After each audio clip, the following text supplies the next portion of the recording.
दोस्तों, आप कई बार कंफ्यूज हुए होंगे जब आप प्रॉपर्टी परचेज या फिर रेंट पे लेने जाते हो तो बिल्डर जो स्क्वायर फीट एरिया की बात आपसे करते हैं, ज्यादातर वो covered area, carpet area, built up area and super built up area जैसे वर्ड्स यूज करते हैं और आपको वहाँ पर ये कंफ्यूजन होता है कि what is the difference between carpet area, built up area and super built up area.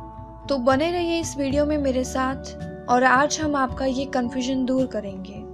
नमस्कार दोस्तों, एक बार फिर से स्वागत है आपका YouTube के इस अनोखे चैनल पे जिनका नाम है प्रॉपर्टी पंडित। तो चलिए शुरू करते हैं। दोस्तों, आप कोई भी प्रॉपर्टी परचेज या फिर रेंट पे लेते हो तो ज्यादातर आपसे जो एरिया यानी कि जो स्क्वायर फीट की बात करते हैं, वो बिल्डर हो या रियल एस्टेट एजेंट्स हो, कई सारे वर्ड्स यूज करते हैं जैसे कि कवर्ड एरिया हो, carpet area, built up area, super built up area etcetera. तो हम ये समझते हैं कि what does it mean. First, covered area. So what is covered area? Covered area is the actual area under the roof, यानी कि आपको जो नेट एरिया यूज करने को मिलता है उसे कवर्ड एरिया बोलते हैं। कवर्ड एरिया और कारपेट एरिया दोनों सेम ही होता है। Second, carpet area. What is carpet area? Carpet area is the area where we can spread a carpet. जैसे नाम ही सजेस्ट करता है, वो एरिया जहाँ पे आप कारपेट बिछा सको, यानी एक वॉल से दूसरे वॉल तक का डिस्टेंस जिसे आप यूज कर सके और उसे यूजेबल एरिया भी बोलते हैं। इन शॉर्ट, कारपेट एरिया यानी net usable area. Third is built-up area. Built-up area, that means carpet area plus area of walls plus the half of terrace area.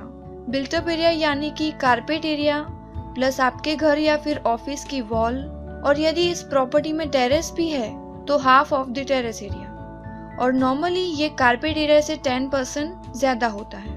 Fourth one, super built-up area. So what is super built-up area?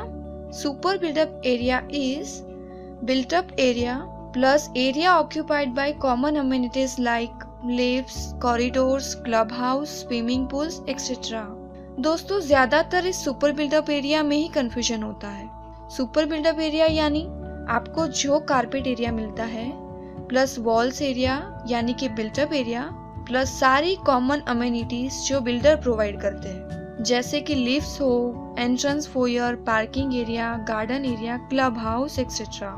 और mostly super build up area जो है वो carpet area से around 30% to 45% तक ज्यादा होता है और कई बिल्डर उसे सेलेबल एरिया भी कहते हैं। तो दोस्तों, आप नेक्स्ट टाइम जब भी कोई प्रॉपर्टी परचेज या रेंट पे लेते हो और ये वर्ड सुनते हो तो आपको पता होगा कि ये क्या है और किस सुपर बिल्डअप एरिया या बिल्टअप एरिया की बात हो रही है। तो कोई बिल्डर आपको 1000 square feet super build up area का घर या फिर ऑफिस सेल करने की बात करे तो उनका मतलब ये नहीं कि आपको उतना यूजेबल स्पेस मिलेगा।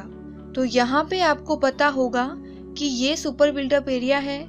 जैसे कोई प्रॉपर्टी में 40% सुपर बिल्डअप एरिया का रेशियो है और आपकी प्रॉपर्टी करीब 1000 स्क्वायर फीट है, तो कारपेट एरिया करीब 600 स्क्वायर फीट ही मिलता है, राइट? लेकिन यहाँ पे आप पेमेंट पूरे 1000 स्क्वायर फीट का कर रहे हैं। जो बाकी के 400 स्क्वायर फीट है वो कॉमन अमेनिटीज में जाएगा, जैसे कि लिफ्ट्स हो, entrance foyer, parking area, garden area, club house etcetera.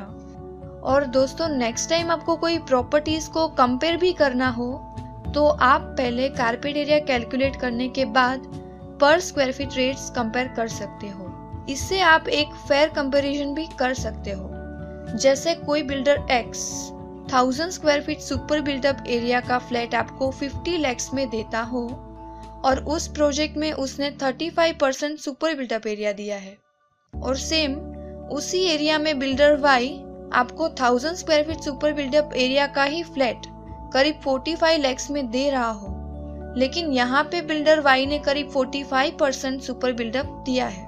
दोस्तों, हम यहाँ पे दोनों प्रोजेक्ट्स ऐसे ही डायरेक्ट कंपेयर करें तो हमें बिल्डर वाई का प्रोजेक्ट बेस्ट लगेगा और हम उसे ही चूज करेंगे।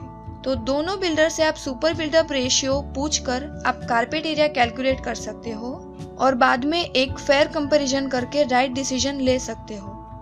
तो दोस्तों, आज के वीडियो में इतना ही।